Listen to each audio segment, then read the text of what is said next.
বুদ্ধি স্থির কিভাবে করা যায়?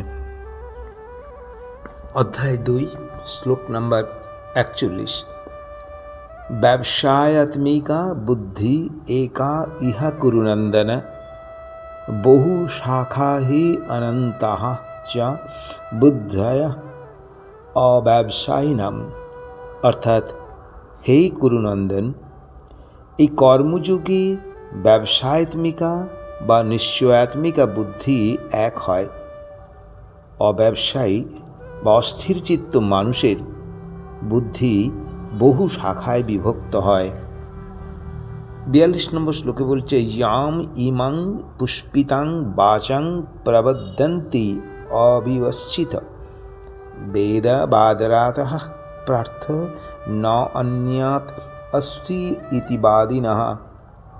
অর্থাৎ, যে অবিবেকীরা আপাত মনোহর পুষ্পিত পলাশের মতো, অর্থাৎ পলাশ ফুলের মতো লোকমোহিত বাক্যগুলি বলে বেদের সকাম বা নিজ স্বার্থ ছাড়া অন্য কিছুর অস্তিত্ব নেই বলেই মনে করেন, ভোগ ঐশ্বর্য প্রসক্তানাম তয়া অপহৃত চেতসাম ব্যবসায়াত্মিকা বুদ্ধি সমাধৌ ন বিধীয়তে।